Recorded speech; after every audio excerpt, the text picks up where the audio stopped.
이 콘스탄티노플의 대감독을 겸하는 것은 있을 수 없습니다 라고 시비를 걸고 그 얘기를 듣자 나지안주스 그레고리는 그래 그 말이 맞다 그럼 내가 그만두지 하면서 바로 콘스탄티노플의 대감독 자리를 내려놓고 고향으로 갑니다. 그냥 고향으로 가서 죽을 때까지 사역을 목회 사역을 하고 거기에만 신경 쓰고 그 다음에 죽습니다.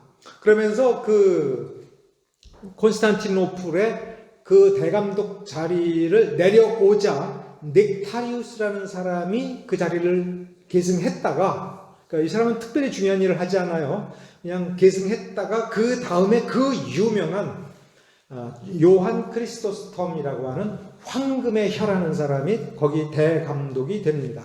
근데 요한 크리스토스톰도 여러 차례 추방되고 유배를 간 것으로 알고 있어요. 그러면서 이제 나지안주스의 그레고리는 이제 384년에 60세로 타계합니다. 일찍 죽어요. 자, 그러면 나지안주스의 그레고리가 삼위일체론에서 기여한 공헌은 위격 상호 간의 관계를 봐야 된다. 그러니까 예를 들어서 아버지가 아들을 낳았다, begotten son 할 때에 그 begatten이라는 용어를 사람들은 자꾸 그거를 생물학적으로 부모가 자식을 잉태하여 낳는 낳음으로 보고 있다. 그래서 인성이라는 측면에서는 그게 맞지만 신성이라는 측면에서는 이게 설명이 잘 안 돼. 그러니까 사람들의 이해가 자꾸 꼬이는 것은 그거를 생물학적인 어떤 잉태와 출산이라고 하는 것으로 보기 때문에 그렇다. 그러니까 이거를 그런 생물학적인 것으로 보지 말고 그 위격적 관계라고 하는 차원에서 봐야 된다. 그러니까 일격과 이격은 서열상의 구별이 없는데, 차별이 없는데, 일격이나 이격이나 삼격이나 다 똑같은데, 일격과 이격의 관계가 무슨 관계냐 할 때, 이 관계의 사실은 핵심은 뭐냐면 구원, 사람을 구원함에 있어서, 죄인을 구원함에 있어서 일격과 이격은 어떤 관계, 이 구원론에 있어서 어떤 관계를 갖느냐, 이 측면, 관계성의 측면에서 봐야 된다. 그래서 먼저 이 구원의 원인 제공을 일격이 했다. 그 구원의 원인을 가지고 어떤 기여를 해서 성취를 해야 되는 일을 하는 것이 이격이라면 일격과 이격의 이 관계, 즉 계획하고 그 기원인 이분과 그 계획대로 성취한 이분 사이의 관계를 어떻게 간단하게 표현할까 할 때 아버지와 아들이라는 용어로 표현했다. 그러니까 마리아가 낳았기 때문이 아니라 우리의 구원에 있어서 원인이며 성취하며 완성했다라고 하는 관계성 속에서 아버지와 아들과 성령을 봐야 된다라고 제시한 사람이 이 그레고리예요.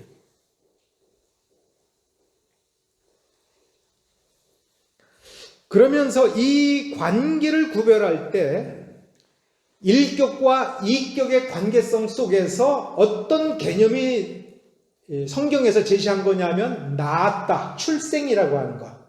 낳았다라고 하는 용어를 성경에서 제시하였으니 일격과 이격의 관계를 설명할 때는 낳았다, 낳아짐을 받았다 이렇게 설명을 하자. 그러면 성령은 일격과 이격과 어떤 식으로 관계를 가느냐? 보냈다, 보냄을 받았다. 그래서 보냈으니까 나아갔다. 왜? 우리에게로 프라시드, 나왔다예요. 그래서 프라시드, 나아갔다, 전진했다. 그러면 이 개념을 한자로 옮길 때에 원래는 어떤 단어를 썼냐면 출래를 원래 썼어요. 출발할 때 올레자. 출발해서 왔다. 근데 출래 그런 게 이게 잘 안 쓰고 잘 모르잖아요. 그러니까 옛날식 한자로 발출이라고 그랬어요. 발출의 일본식 한자가 출발이야. 그러니까 일본식 한자와 우리 고유의 한자는 이게 뒤집힌 경우가 많아요. 그러니까 발출설이라고 하는 말은 그러니까 그래서 나온 거고 그러니까 발출설은 누가 원래 착상을 하면서 삼위일체를 설명을 나온 거예요? 나지안주스의 그레고리의 공언이에요. 네, 그러면서 이제 개념을 정리해야 하잖아요. 이 관계로 봐야 된다, 관계로 설명해야 된다라고 할 때 성부, 성자, 성령의 그 이름상의 차이는 각 윗격이 1격, 2격, 3격이 각 윗격이 서로에 대해서 맺고 있는 상호 관계의 차이 혹은 현시 우리에게 드러내 보여주는 그 부분에 있어서의 차이에서 비롯되었다. 이게 무슨 말이에요? 본질은 변함이 없다. 본질은 동일하다. 라고 하는 거를 사람들이 잘 못 알아들으니까 세 윗격으로 가면 또 헷갈리니까 그 윗격은 이렇게 관계의 차이이며 현시의 차이, 보여주는 것에서의 혹은 드러냄에 있어서의 차이다. 그러니까 성부, 성자, 성령은 그러니까 신약에서 나오는 용어잖아요. 그러니까 우리한테 하나님을 이제 보여주어야 될 때가 된 거예요. 그러니까 메시아가 오시기 전까지는 유대인들은 하나님을 본다라고 하는 개념, 하나님이 우리를 보는 거지 우리가 하나님을 본다라고 하는 개념이 정상적인 개념이 아니고 상식적인 개념이 아니었어요. 보면 죽는다로 알았어. 그러니까 기드온도 천사를 보고 죽는 줄 알았잖아요. 기드온도 죽는 줄 알았고 삼손의 부모들도 죽는 줄 알았잖아요. 그 아버지도. 벌벌 떨었단 말이에요. 막 벌벌 떠니까 하는 말이 그 아버지가 그 어머니한테 하는 말이 죽는 거였으면 벌써 당신 죽었지. 우리 지금 안 죽고 있는 거야. 그럼 진짜 천사일까? 이게 또 의문이 되잖아요. 이게 구약의 상태예요. 그런데 예수께서 인성을 취하여 우리에게 오심으로 하나님이 그 인성 속에서 우리에게 자신을 보여준 거예요. 그러니까 우리는 그 인성에서 신성을 볼 수가 있어야 되고 예수 안에서 아버지의 신성을 보는 시대가 된 거예요. 그래서 요한 1서에 가면은 요한이 하는 말이 우리가 보았고 만졌고 너희들에게 전한다 했어요. 근데 그 전하는 형태가 복음이라고 하는 형태. 말씀이라는 형태로 전하니까 우리가 이 말씀을 받아서 우리도 보고 만지고 아는 관계가 된다라고 하는 것을 요한 1서에서 교제라는 말로 표시한 거예요. 우리가 사귐이 있기를 할 때에 그게 그러니까 삼위일체와 이렇게 관계가 되는 겁니다. 그래서 이제 나았다라는 말 가지고 이제 좀 더 깊이 들어가요. 좀 더 깊이 들어가요. 왜 그래요? 아버지, 지금까지 우리 가만히 설명을 생각을 해봐요. 아버지가 아들을 낳았죠. 이 말이 하나 있어요. 마리아가 예수를 낳았죠. 지금 이 두 개의 낳음이 있는 건데 우리가 지금 정리가 안 됐지. 그쵸? 자, 그러면 이제 정리를 이렇게 하는 거예요. 나지안주스의 그레고리가. 마리아가 낳은 건 뭐야? 인성을 낳았다. 아버지가 아들을 낳았대. 그 낳음은 뭐야? 신성을 낳았다. 근데 그 낳음, 아버지가 아들을 그 낳음은 마리아가 예수를 낳은 그 낳음과 뭐가 틀려요? 마리아는 생물학적으로 낳음이야, 진짜. 그러나 아버지가 아들을 낳을 때는 원래부터 함께 공존하고 있던 영원하신 동일한 하나님이니까 시간 순서대로 생물학적인 관계로 낳음을 보면 안 된다, 그 얘기를 하는 거야. 이거는 우리 구원에 있어서의 구원 경륜을 설명하면서 그분들이 자기를 드러내서 우리에게 알려주는 방법으로서의 낳음이라고 하는 출생이라는 개념을 썼다. 이게 나지안주스의 그레고리의 지적인 겁니다.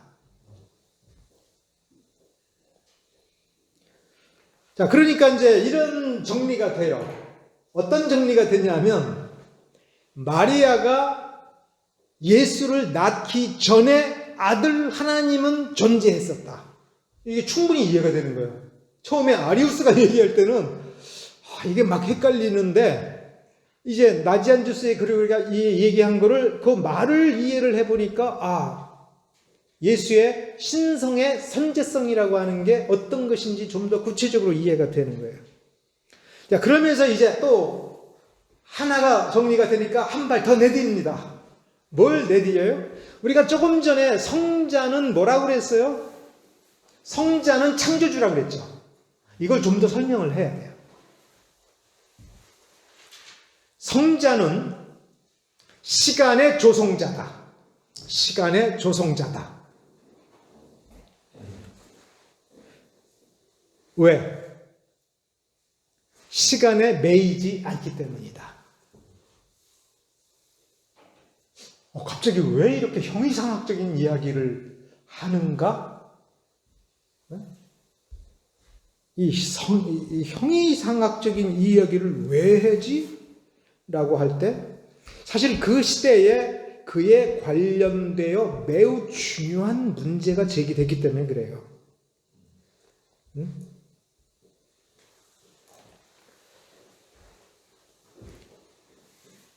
자, 예수 그리스도가 태어났을 때에 그게 때가 되어서 태어났다라고 얘기했잖아요. 그러니까 예수 그리스도는 시간 속에 태어났어요. 그렇죠? 그러면 시간 속에 태어나신 이 분은 시간에 매여 있는가?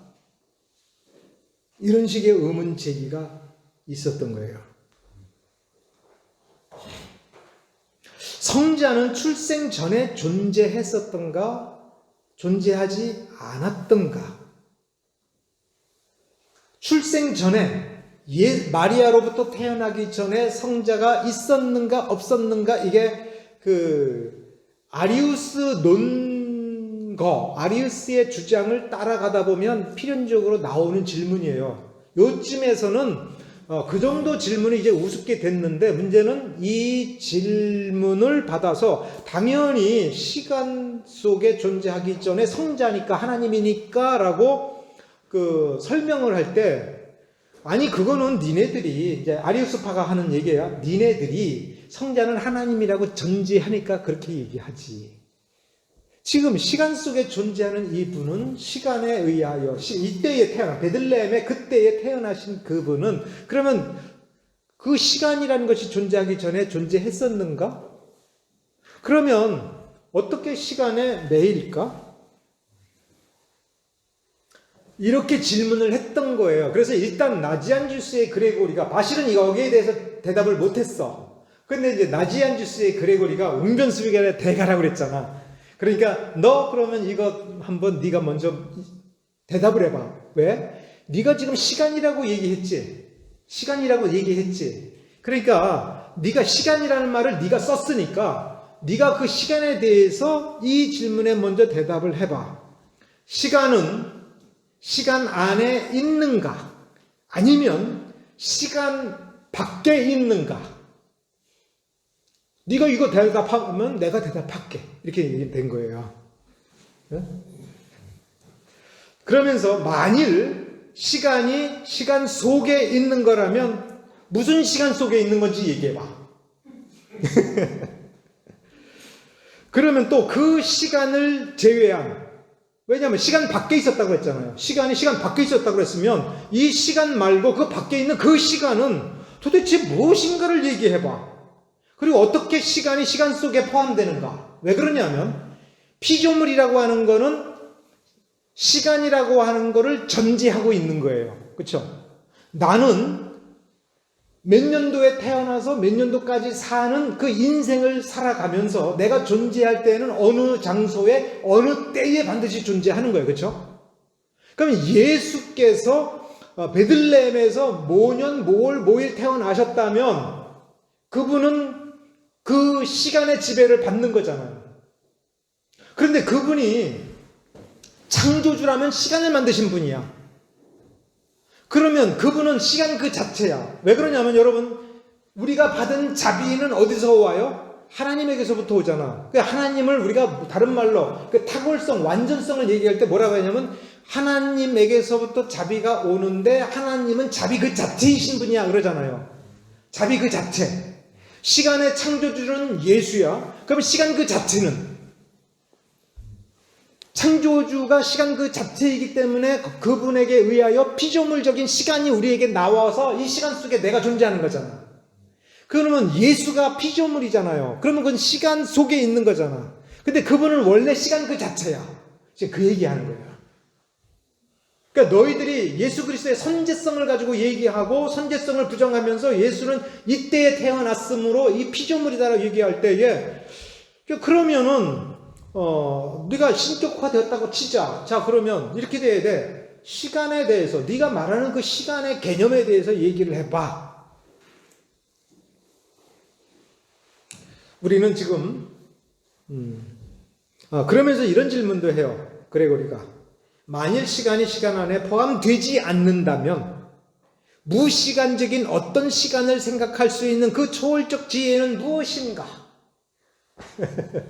우리 이 질문 몰라도 돼요. 답변 몰라도 돼요. 다만 여기서는 이쯤 되니까 신학자들의 사고력의 그 엄밀성이 굉장히 발달됐구나. 이렇게 이 두뇌가 발달되고 사고력이, 성경을 생각하는 깊이를 감당할 수 있는, 그 깊이를 더 나아갈 수 있는 사고력이 연마되어서 보니 상대방의 약점이 보이는 거예요. 이 개념을 조금 고민하면서 여러분 창세기 1장을 보면 되게 재밌어. 하나님은 뭘 창조하신 거예요? 시간을 창조하신 거예요. 성자께서는 6일이라는 시간을 창조하기 시작을 한 거예요. 근데 이 또한 무로부터의 창조예요. 자기로부터의 창조예요. 왜? 우리가 시간이라고 하는 것을 측정하려면 뭘 보고 측정해요? 해와 달을 보고 시간을 측정하죠. 그죠? 해와 달이 존재하고 지구가 존재함으로써 또 여기에 생물이 존재함으로 시간이 흘러가는데, 해와 달은 넷째 날에 만들어져요? 넷째 날에 만들어져요. 첫째 날에 뭐예요? 빛을 창조하죠. 그런데 벌써 첫째 날이 있어. 그 날의 길이가 무엇냐를 떠나서 첫째 날이라는 게 있어요. 창조의 첫날이라고 하는 게 존재하고, 그 첫날에 빛을 창조하시는데 이 빛은 묘한 빛이에요. 그 빛을 보셨으니까 빛이 있는 거잖아요. 그죠? 그런데 흑암이 깊음 위에 있어요. 그 상태는. 근데 아직 해와 달이 없는데 그 빛은 무슨 빛이에요, 그럼? 우리가 지금 보는 빛은 무슨 빛이에요? 해와 달이 뿜어내는 빛이잖아요. 그렇죠? 그러니까 지금 하나님이 보신 그 빛, 그 다음에 낮과 밤이라고 얘기할 때의 그 기준은 우리가 지금 보는 하늘의 해에서 나오는 그 빛을 보고 낮과 밤이라고 얘기한 것과 다르다는 거예요. 그럼 벌써 뭐가 있는 거예요? 시간이 있는 거예요. 시간의 창조주가 시간을 만들어 놓고 시간이 진행시킨 뒤에 그 시간의 지배를 받는 존재로 오면 이 존재는 시간의 지배를 받아요, 안 받아요? 이 질문이야. 창조주란 무엇인가? 하나님이 무언가? 그 다음에 기원이라는 게 무언가라고 하는 것들을 이렇게 깊이 있게 다루어 나가는 겁니다. 그러면서 이제 다시 발출서를 정리합니다. 성령은 성부로부터 기원하지만 출생의 방법은 아니다. 성령은 아버지로부터 프라시드, 나온다. 왜 그렇게 하느냐? 요한복음 15장 26절에 아버지께로서 나오시는 진리의 성령이라는 말씀이 있다. 그러면서 이것을 이제 출생과는 아들의 나아짐이라고 하는 것과 구별되는 용어이며, 우리는 이 출래, 성령이 아버지로부터 나온다, 거기서부터 출발하여 우리에게 온다, 이렇게 다가온다라고 하는 이거를 하나님의 호흡이라는 것 이외에는 설명하지 못한다. 이 한계를 또 인정합니다. 그러면서 이 그레고리가 한 얘기가 바로 그거예요. 구약은 성부를 분명하게 드러낸다. 성령은 희미하게 선포한다. 신약은 성자를 분명하게, 성령은 은밀히 암시적으로 제시한다. 하지만 지금은 성령 자신이 우리 가운데 거하며 우리에게 자신에 관한 명백한 증거를 제공한다. 성부의 신격이 아직 인정되지 아니했을 때 성자를 공공연하게 선포하는 것이 안전하지 않았고, 그래서 구약시대에는 그런 이유 때문에 성자를 충분히 드러내지 않았다는 거예요. 성자의 신격이 받아들여지지 아니했을 때 성령으로 사람에게 짐지우는 것은 현명하지 않다. 그러니까 사람들의 성숙도에 맞추어서 아버지를 드러냈다가 이제 성숙도에 맞추어서 아들을 드러내는데 핵심은 그의 인성을 보고 메시아라고 인정하는 게 아니라 신성을 보고 인정하고 그걸 소화할 수 있는 수준이 되어야 되는데, 그 신성을 충분히 받아들이지 않은 상태에서 성령을 드러내면 사람들 헷갈리니 오순절까지 기다렸다. 이렇게 설명한 사람이 나지안주스의 그레고리입니다. 그러면서 요걸 조금 더 암필로키우스라는 사람이 좀 더 구체적으로 오경에서는 한 위격이, 예언서에서는 두 위격이, 복음서에서는 세 위격이 명백히 드러난다. 그러면서 이제 페리코레시스를 앞에서 얘기를 했고, 이제 각 위격에 대해서 이걸 관계로 설명을 하니, 이제 독생자의 영광이라는 개념을 충분히 설명합니다.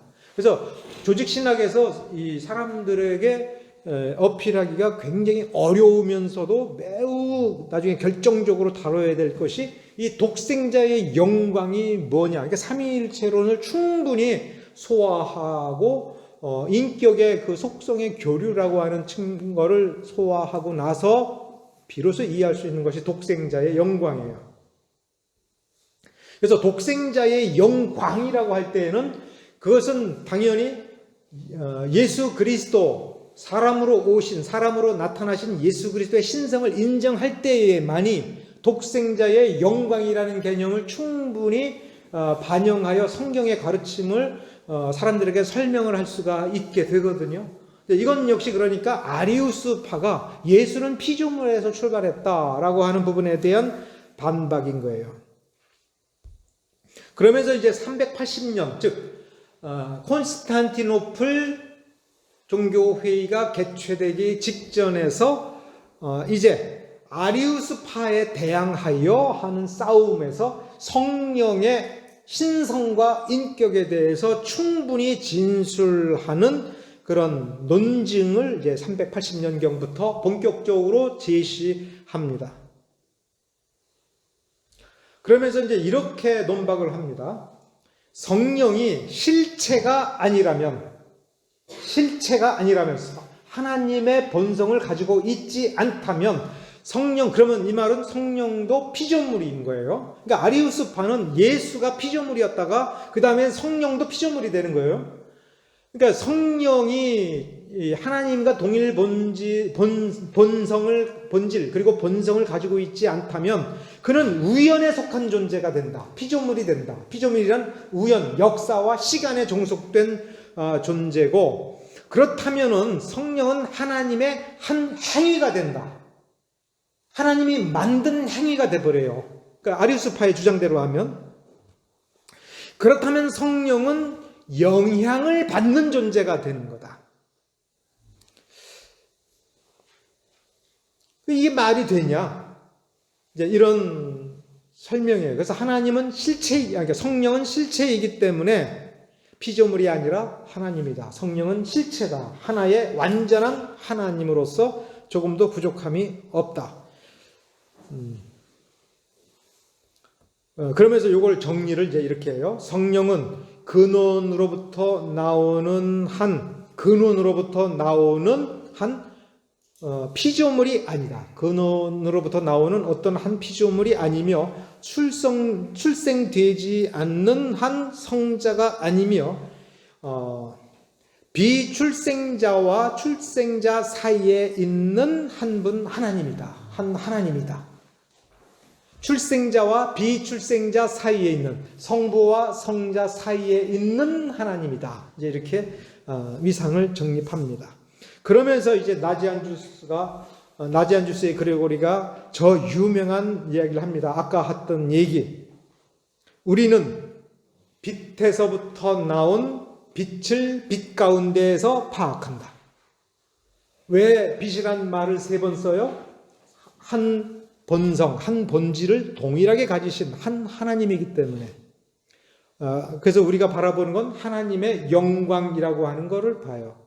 그런데 빛을 원래 빛이고 빛을 그러니까 비출생인 빛과 그 빛이 나은 빛의 이 관계성을 보니까 구별이 되고, 그 나온 빛을 품고 있는 성령인 그 빛은 또 구별이 되는 거야. 어디 안에라는 말로 구별이 되고, 그 지각의 대상으로서의 예수 그리스도라고 하는 빛을 또 이게 구별할 수 있어요. 빛이라는 점은 똑같은데 자세히 보니 원한인 빛과 기원인 빛과 거기서 나온 빛과 또 이 빛을 담은 빛이라는 게 구별이 된다. 이게 개념적인 얘기예요. 그 얘기를 나지안주스의 그레고리가 얘기해요. 그러면 벌써 용어가 또 나와요. 비출생과 출생됨, 비출생자와 출생자, 그리고 그 사이에 있는 자. 지금 용어들이 왜 나와요? 여러분 이제 이해했죠? 내가 이렇게 복잡하게 어려운 얘기를 해서 여러분 머리 아프게 할 때 주목해야 될 건 용어가 왜 나오냐 이거야. 전문 용어가 왜 나오냐 이거야. 왜 전문 용어의 개념을 정리하는 게 이렇게 중요한 것인가? 그 전문 용어를 파악을 하니 지금 무슨 얘기가 진행되고 있고 무엇을 거부하고 무엇을 드러내려고 하는지가 명확해지죠. 그리고 전문 용어가 다듬어져야 뭐냐면 혼란이 없어지는 거예요. 애매함이 없어지는 것은 말을 정리하는 거예요. 자, 그러니까 학자가 되는 길은 매우 어떤 면에서는 단순한 겁니다. 뭐냐면 여러분들이 매사에 쓰는 용어를 말 한마디 한마디를 육하 원칙에 정확히 맞추어서 쓰는 거예요. 그러면서 여러분의 말을 객관적 팩트에 정확히 부응하는 말을 쓰는 거예요. 지나친 과장도 아니고 줄여서도 아니고 있는 그대로를 말을 하고 육하 원칙에서 누가 언제 어떻게 무엇을 왜 그래서 라고 하는 말을 그 문장만 딱 봐도 파악이 되도록. 그러면 그 말은 다른 말로 하면 한국 사람들이 늘 하는 저지른 실수 가장 흔한 실수. 첫째, 문장에 주어가 없어. 그 다음에 문장에 왜 똑같은 대명사가 그렇게 많이 나와? 그러니까 예를 들어서 거시기가 거시기해서 거시기 하니까 거시기지? 이따 이 말을 써서는 안 된다는 거예요. 그거는 그냥 우리끼리 통하는 감으로 이해가 되는 평상시의 말로 고향 친구들끼리의 말로는 돼요. 근데 매사에 하나를 정확하게 분별을 해서 그 실체와 정확히 대응하는 용어를 찾아서 정확히 표현을 할 때에 그 문장을 본 사람들은 헷갈리지 않고 내가 원래 이 사람이 가졌던 그 생각을 정확하게 그대로 전달받을 수 있도록 해주는 거예요. 이거 어디서 많이 훈련해요, 이런 거? 군대에서. 군대에서 선임병이나 장교의 작전 지시사항, 그래서 사병들에게 지시할 때에 어떻게 해야 되는 거예요? 2번 말하지 않고 한 번에 모든 것이 정확하게 단순 명료하게 딱 파악이 되도록 하는 거예요. 그게 학자의 말이에요.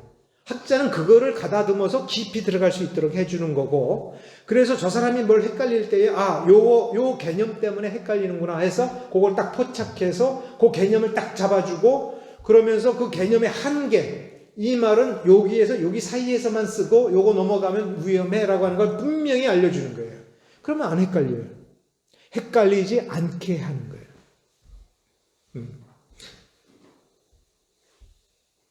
그래서 성령이 하나님이니까 다른 말로 하면은 어떻게 해야 되나 라고 하는 걸 오해할 수 있으니까 계속해서 이런 말을 해요. 자, 비출생, 출생이라는 이 구분은 실체를 구분하는 것이 아니고, 실체를 구분하는 게 아니고, 그래서 나누는 게 아니고, 실체, 하나의 실체 속에 있는 것들을 구분하는 거야. 한 실체 속에 있는 어떤 고유한 특성들이 구별되는 그거를 구별하는 거야. 그러니까 아버지와 아들의 특성을 구별하는 거야. 실체를 나누는 게 아니야. 굉장히 말이 분명해지죠. 삼일체론이. 그 다음에 성령은 아까 피조물이 아니라고 그랬잖아요. 그러니까 이걸 다른 말로 시작도 없고 끝도 없다. 얼마나 단순 정리예요. 성령은 시작도 없고 끝도 없다. 이건 오직 누구만이? 하나님만이 그런 분이잖아요. 그러니까 성자가 보내서 나왔다라고 할 때에 사람들이 어떤 오류에 빠진다는 거예요? 보내기 전에는 없을 거다라는 오류에 자꾸 빠진 거. 아리우스주의자들이 이런 식으로 공격해 들어오니 성령도 하나님이 이 말 갖고 충분히 반박이 안 되고, 그렇다면 어떻게 해야 되지 할 때 성령도 시작도 없고 끝도 없어. 그러니까 보냄을 받기 전에도 있었던 분이야. 그러니까 성자의 피조물성을 주장하는 아리우스를 논박하기 위해서 결국 어디로 갔냐면 마리아가 낳기 전에도 있었고, 아버지가 아들을 낳음으로 성자가 존재하기 시작한 게 아니라 낳기 전에도 원래는 있었는데, 우리와의 구원의 관계성을 설명하기 위하여 자기 위치를 확립할 때에 자기 스스로 성자가 되어주신 거야. 그래서 나는 낳음받은 자가 된 거야. 이런 식으로 얘기를 한 거예요. 그래서 우리한테 성부와 성자를 구별시켜주기 위하여 낳았다라고 하는 말로 표현하고 있어요. 낳았다. 근데 그 말이 아버지가 아들을 낳은 것과 마리아가 예수를 낳은 게 틀려요. 그러면 어떻게 틀리냐가 다시 한번 또 얘기가 돼야 되잖아요. 그러니까 이렇게 되는 거야. 예수의 신성은 어머니가 없는 거야. 되게 명료해지죠. 예수의 신성은 어머니가 없고 예수의 인성은 아버지가 없어. 아니, 말 틀린 게 아니지. 근데 그 표현, 그 문장을 찾아낸 게 얼마나 놀라운 거고, 지금 아다나시우스 325년 전후로 해서부터 지금까지 380년까지 치열하게 고민하고 싸우고 핍박받으면서 어떻게 하면 진리 그대로 드러낼까라고 하는 싸움을 이어오면서 거기에 도달하는 거예요. 저는 그러면서 이제 이 나지안주스의 그레고리도 사베리우스의 오류를 지적을 합니다. 왜 그래요? 자꾸 휘포스타시스 세계다라고 하니까 니네들 삼신론 양태론이 아니냐. 왜 그러냐면 실체는 하나라며. 우시아는 하나라며. 그러면 휘포스타시스는 가면이라고 하는 그 존재 방식만 다른 것, 나타내는 형식이 다른 것 아니냐. 그러니까 니들은 사벨리우스야라는 혐의가 모르는 사람들에 의해서 계속 제기가 되니까 바실도 사벨리우스의 오류를 지적을 하면서 그 오류의 본질은 이런 거야. 그래서 우리는 이렇게 조심해. 이런 얘기를 했던 것처럼 나지안주스의 그레고리도 그 사베리우스 양태론 이단을 지적을 합니다. 이렇게 지적을 해요. 사베리우스주의는 셋을 하나로 흡수시켜서 그리고 축소시킴으로써 단일성만을 잘못 강조한 거다. 아까 바실의 얘기하고 표현 설명하는 게 좀 다르죠. 아까는 선제성을 부정하는 거다 막 이렇게 나간 거잖아요. 근데 나지안주스의 그레고리는 사벨리우스는 셋을 하나에게로 흡수시켜서 하나로 단축시킴으로써 단일성을 잘못 강조한 거예요. 그래서 뭐가 없어진 거야? 셋이 없어져 버린 거예요. 그러니까 사베리우스는 세 위격에서 아버지, 아들, 성령의 구별이 없어져 버린 게 사베리우스 이단이니까, 그러면 반대로 어떻게 하면 돼요? 그 구별을 드러내고 분명히 하면 삼신론에 안 빠지고 혹은 단일신론에도 안 빠질 수 있다. 그러니까 하나의 우시아를 강조할 때 단일신론으로 빠지는 오류를 막아야 될 뿐만 아니라 세 휘포스타시스를 강조하면서도 삼신론으로 안 가고 하나이며 셋이고 셋이며 하나라고 하는 그것이 하나님의 본성에 있어서 어떤 차이가 있는지를 드러내는 거예요. 그런데 니사의 그레고리에 오면은 조금만 더 할게요. 니사의 그레고리에 이르러서는 아까 제가 처음에 얘기한 것이 이 사람은 사실은 오리겐주의자라고 얘기했지 않습니까? 그러니까 오리겐주의라는 게 뭐냐면 오리겐의 성경 해석법을 상당수 받아들이고 오리겐식의 그 헬라 철학적인 어떤 관점을 상당히 포착해서 설명합니다. 이 사람도 교회 낭독자로서 교회 직분을 시작하는데 이 사람도 쉽게 말하면 수사학 교사를 합니다. 그러니까 수사학 다음에 웅변술로 가는 거예요. 그러니까 수사학 이전에는 논리학이고 문법이에요. 문법과 논리가 같이 가고 그걸 공부 끝내면 수사학으로 갔다가 수사는 이제 말을 어떤 기교를 쓸 거냐 할 때 우리는 문학적 기교를 생각하는데 그게 아니고 상대방을 논파하기 위해서는 어떤 기법으로 이 말을 구사해 들어갈 것이냐가 이게 수사학의 본질이에요. 그 다음에 내 말을 정확하게 표현하려면은 어떤 표현 기법을 써야 될 거냐. 이게 문학성에서 매우 중요한 것인데 논쟁에서도 매우 중요해요. 이제 이거를 수사법을 배운 뒤에 논쟁술을 배우고 그 다음에 이거를 대중적으로 혹은 법정에서 쓰면 웅변술이 되는 거거든요. 이 사람은 수사학 교사로 했어요. 이 사람이 아내가 죽은 뒤에 수도원으로 들어갔다가 자기 형 바질이 초청해서 니사의 주교가 되었다가 교회에서 쫓겨납니다. 니케아 신조를 옹호했다는 이유로 니사에서 쫓겨납니다. 그런데도 그가 워낙 탁월하니까 여러 교회에서 어려운 문제가 생길 때마다 도와달라고 그래서 그 문제를 또 잘 해결을 해줘요. 그러다가 381년 콘스탄티노플 공의회의 지도자의 자격으로 참석하면서 개회 연설을 할 정도예요. 그러니까 신학적으로 상당한 수준에까지 도달하는데 바실이 죽은 뒤에 이제 니케아파를 이끄는 중요한 지도자 중에 한 사람이 돼요.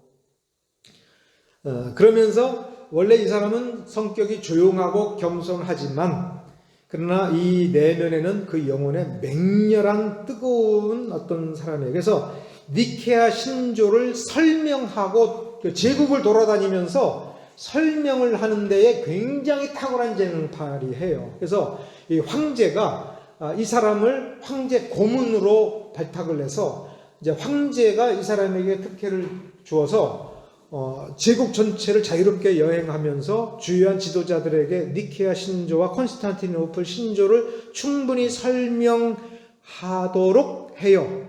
그런데 이제 니사의 그레고리는 소박하고 진실한 신앙을 가졌기 때문에 제국을 여러 도시를 곳곳을 다니면서 설명하다가 이제 내 역할은 여기까지 다라고 생각하는 순간 이제 모든 직책을 다 버리고 은둔합니다.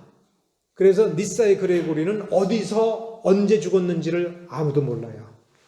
철저히 세상으로부터 등지고 혼자 조용하게 소수의 사람들을 섬기다가 그 사람이 누군지도 모르고 뭐 이렇게 하다가 어디서 죽었는지도 몰라요. 그리고 이 사람이 이 알렉산드리아 학파의 알레고리 해석을 취하고 그래서 오리겐을 계승합니다. 그러면서 이 사람이 집중해서 연구한 분야가 예를 들어서 인간의 자유의지론이에요. 그러니까 동방신학자로서 자유의지론을 연구한 사람이 이 니사의 그레고리고 서방신학에서는 터틀리안이라고 보시면 돼요. 그러면 이 사람은 삼위일체론은 구속의 문제에 적용시킨 사람이에요. 구속은 그리스도의 성육신 안에서 하나님과 인간이 벌이는 치유 과정에서 가능해지는 것이다. 우리의 구원은 다시 말하면 그리스도의 성육신 안에서 하나님과 인간이 벌이는 치유 과정이 곧 구속이다. 그러니까 삼위일체론이 왜 중요한가를 이렇게 한마디로 압축을 한 겁니다. 그러면서 이제 그 구속의 복된 결과들이 성례를 통해서 나타난다 라고 하는 데까지 갔어요. 요런 부분들이 오리겐의 입장을 취합니다. 그러면서 이제 좀 더 구체적으로 니사의 그레고리의 공헌을 살펴보면 신성 안에서는 세 하나님이 있지만 신성이라는 점에서는 본성과 작용에 있어서는 전혀 차별이 없다. 그러므로 성자는 하나님이다. 왜? 차별이 없기 때문에. 신적 본성이라는 점에 있어서는 하나이며 동일하다. 성자가 성육신 했더라도 그 본성이라는 점은 그대로 유지하고 결코 혼동되지 않기 때문에 하나님이다. 좀 설명이 발전됐죠? 앞에 있는 거하고. 리사이 그레고리가. 그러니까 성육신 했더라도 신적 본성은 하나이고 동일하며 변함이 없다. 주장을 한 거예요. 그 다음에 인성과 신성의 신비적 결합에 의하여, 인성과 신성의 신비적 결합, 신비적 연합에 의하여 인간의 구원과 회복이 보존되었다. 분명히 삼위일체론이 구원론으로 지금 연결되는 흔적 느낌이 오지요. 그게 이 사람의 공언이고, 이 사람이 쓴 용어에서 신비적 연합이라고 하는 이 용어가 드디어 나온 겁니다. 여러분이 조직신학을 공부를 했다면 조직신학에서 사실 굉장히 중요한, 그러니까 기독론에서 구원론으로 넘어갈 때 기독론의 거의 마지막 장에 혹은 페이지에 뭐가 나오느냐 하면 신비적 연합이라고 하는 말이 나와요. 믿음은 여러분이 뭐예요? 믿음으로 예수 그리스도를 믿음으로 구원받았다라고 하지만 좀 더 신학적으로 얘기하면 믿음으로 말미암아 예수 그리스도의 인격과 사역에 여러분의 인격과 인격이 연합이 되므로 그가 곧 내고 내가 곧 그가 돼버린 거예요.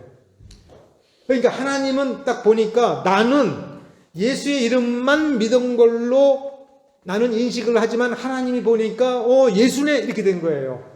어떻게 이렇게 하나가 되었지? 라고 할 때 그건 설명을 해도 설명이 안 되고 설명을 어지간히 할 수가 없고, 그래서 신비적인, 그래서 그 신비적 연합이라고 하는 게 먼저 어디서 발생을 했느냐? 나라는 인간, 나라는 죄인이 예수 그리스도라고 하는 거룩하신 하나님과 어떻게 결합이 됐느냐라고 할 때 그 성경에 하나님과 사람 사이의 중보는 하나님인 동시에 사람인 예수 그리스도밖에 없다라고 하는 그 성경의 가르침이 있죠. 그러면 예수 그리스도의 신성의 측면에서 그 신성은 어디를 바라보면서 하나라고 얘기하느냐 하면 아버지를 바라보면서 신성이라는 차원에서 하나인데 그 인성, 그 신성의 이쪽 면에 있는 인성에 내가 달라붙어 있는 거예요. 그러면 죄인인 나와 거룩하신 그 인격 사이에 어떻게 하나가 될 수 있느냐 할 때 믿음이라고 하는 접착제를 통해서 신비적으로 결합이 돼버린 거예요.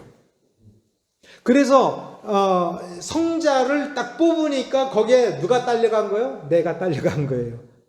나눌 수 있어요? 못 나눠요. 그런데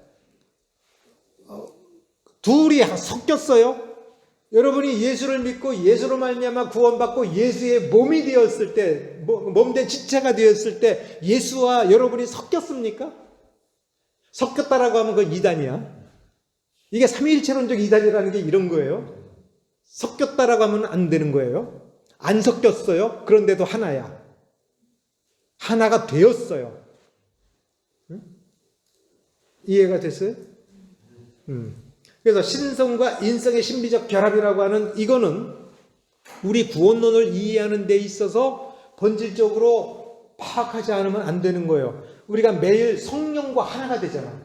성령 안에서 아버지와 하나가 되잖아.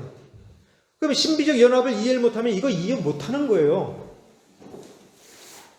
그리고 이 신비적 연합을 부정하면 예수 믿고 구원받았다라고 내가 이야기하더라도 지금 성경적 구원을 지금 말하고 있는 게 아닌 거예요.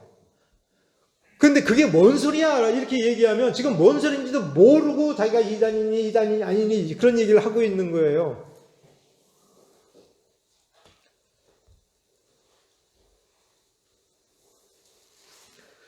자, 그러니까 신비적으로 연합이 됐으니까 그래서 우리는 두 성자가 아니라 한 성자 안에서 신성과 인성의 결합을 말한다. 이렇게 신비적 연합이 뭐냐라고 하는 걸 이렇게 압축해서 이 사람이 설명을 했어요. 그래서 거룩한 삼위일체의 모든 활동은 위격들의 수에 따른 분리된 행동에 의해 수행되는 것이 아니라 아버지로부터 아들을 통하여 성령에게로 전달되는 선한 의지의 한 운동과 성향이 있다. 말이 어려워. 그냥 몰라도 돼요. 나중에 기회가 되면 다뤄야 되는데, 여기서 우리가 뭘 중요시하냐면 의지라는 얘기가 나오잖아요. 그렇죠? 의지. 선한 의지의 한 운동과 방향, 의지가 나오잖아요. 그러니까 이 의지를 다룸에 있어서, 의지가 원래 헬라 철학에서 쓴 용어란 말이에요. 이 용어를 가지고 와서 신성과 인성의 결합과 활동에 대해서 쓰기 시작을 하니까, 이제 우리 구원에 있어서도 우리의 의지는 어떤 역할을 하였는가, 해야 되는가, 할 수 있었는가라고 하는 그 얘기가 가능한 거예요. 그러니까 우리가 뭐를 눈치채야 되냐면, 삼위일체론을 논하는 깊이에 의하여 우리 구원의 논의가 깊어진다는 얘기예요.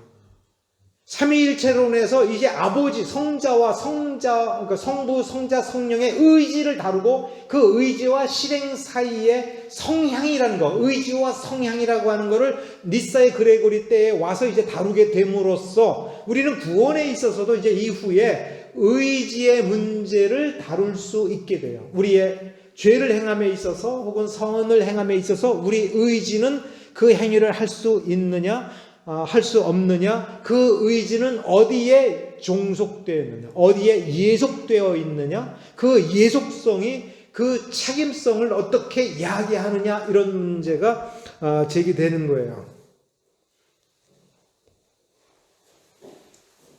그러면서 이제 성부, 성자, 성령을 가지고 이제 니사의 그레고리는 이제 이 이야기를 합니다. 생명을 주시는 은혜는 생명이 풍부하게 솟아나는 원천 되신 그로부터 나와서 참 생명이신 독생자를 통해 성령의 활동에 의해 완성된다. 다시, 생명을 주시는 은혜는 생명이 풍부하게 솟아나는 그 원천 되신 그로부터 나와서 참 생명이신 독생자를 통해 성령의 활동에 의해 완성된다.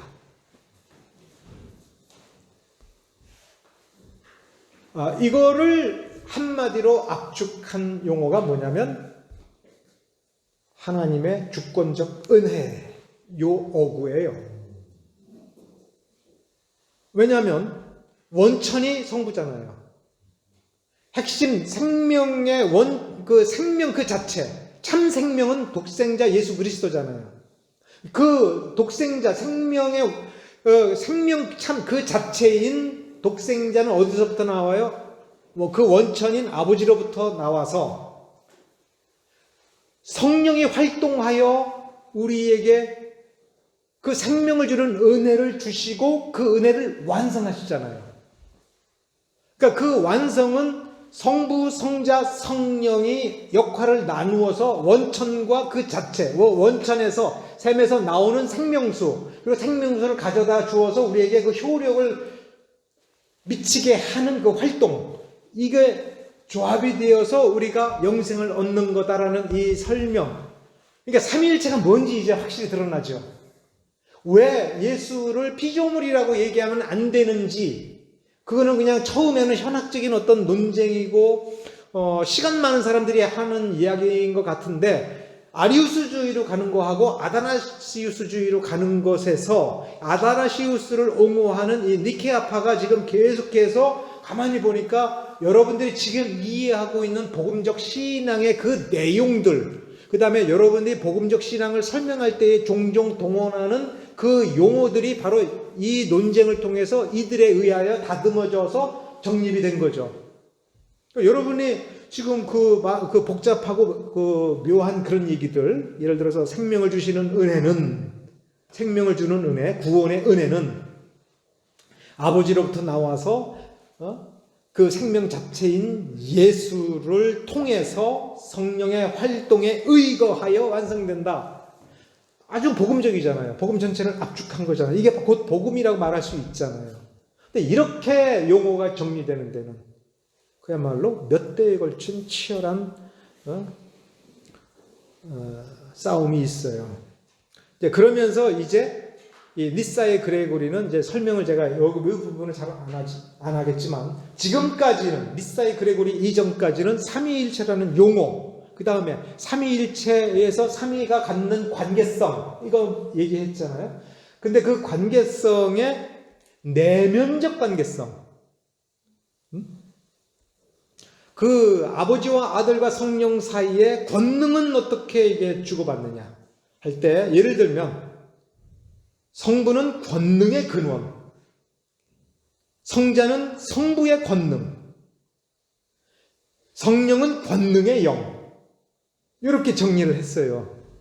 이해가 가죠? 여러분이 그게 이해가 가는 이유는, 여러분은 알고 보니 니케아파야.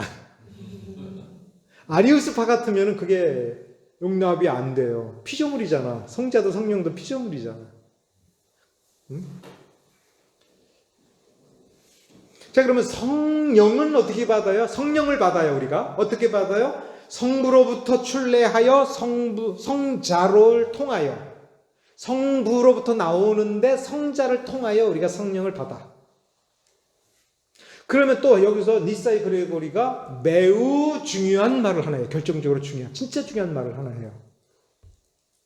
성령은 말씀과 분리할 수 없다. 아무것도 아닌 것 같은데, 이게 아리우스 논쟁으로부터 여기까지 왔을 때, 니사의 그레고리까지 왔을 때에 정리가 돼요. 그러면서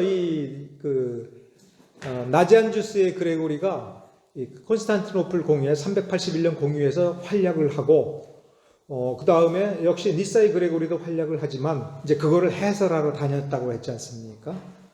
그러니까 이 두 사람, 그리고 콘스탄티노플 공유에 하기 7년 전에 죽은 아다나시우스의 공헌, 그 다음에 바실의 공헌, 이 네 사람의 공헌이 여기 콘스탄티노플 신경에 삽입이 돼요. 그래서 일단 그 원리만 놓고 보면, 그러니까 신조의 문장을 작성하는 데는 누가 주도적으로 역할을 했냐면 니사의 그레고리예요.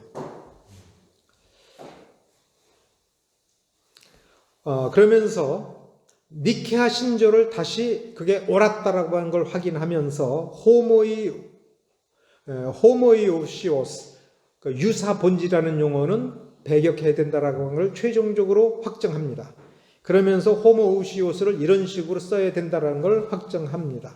그러면서 성령의 신성을 더욱 구체화하고 아폴리나리우스의 부분적 인성을 정죄하고, 그리스도는 완전한 인간 본성을 취하여 그 인격은 로고스의 한 인격이고 두 본성이 각각 특성을 지닌다. 두 본성, 신성과 인성 두 본성은 그 각각의 특성을 고유하게 가지고 있다. 다시 말하면 두 본성은 섞이지 않고 한 예수 그리스도라는 한 예수라는 한 존재 안에 구별되게 존재하되 그 인격의 차원에서 하나다. 그러면 다시 말하면 신성은 곧 요한복음으로 말하면 로고스와 인성이 결합하여 한 사람 예수 그리스도를 이루었다. 그래서 아폴리나리우스의 부분적 인성이라고 하는 것은 뭐냐면, 예수 그리스도라는 사람 속에 그 육체는 완전한데 영혼은 빈, 영혼 없는 사람을 마리아가 낳았는데, 로고스가 와서 그 빈 자리에, 영혼 자리에 들어가서 로고스 즉 육신이 없는 성자 하나님의 그 신성이 그 사람의 영혼 노릇을 하고, 그 다음에 그 영혼이 육체인 그 인성을 움직여서 한 사람이 되었다라고 하는 게 부분적 인성을 취했다라는 뜻이에요. 그거 틀렸다라고 얘기한 거예요. 로고스는 완전한 인성이다. 완전한 하나님이다. 그리고 동시에 완전한 사람이, 완전한 하나님인 동시에 완전한 사람이 한 예수 그리스도라고 하는 존재, 그 인격으로 나타났다. 이게 콘스탄티노플 신조의 핵심입니다. 그 이후에는 이 콘스탄티노플 신조를 옹호하는 싸움을 이제 또 더 벌이는 거죠. 그렇게 해서 4세기 초에 시작이 됐던, 본격적으로는 4세기 초에 시작이 되었던 이 논쟁이 일단락이 됩니다. 일단락이 된 건 뭐냐면, 더 이상의 어떤 반론도 니케아 콘스탄티노플 신조를 성경적으로 부정할 수 없게 되고 이 논의는 여기에서 완성이 됩니다. 삼위일체론이 완성이 돼요. 그럼으로써 여기에서 보면 구원론을 논의하기 위한 기본 개념들이 다 드러났습니다. 기본적으로 필요한 것들이 드러나고 이제 이후는 어거스틴 시대까지는 이것들을 좀 정리를 해서 구체적으로 조직신학이 나올 수 있는 몇 가지 주제들을 충분히 성경을 연구하여 전개하는 작업이 좀 남아있을 뿐입니다. 이상입니다.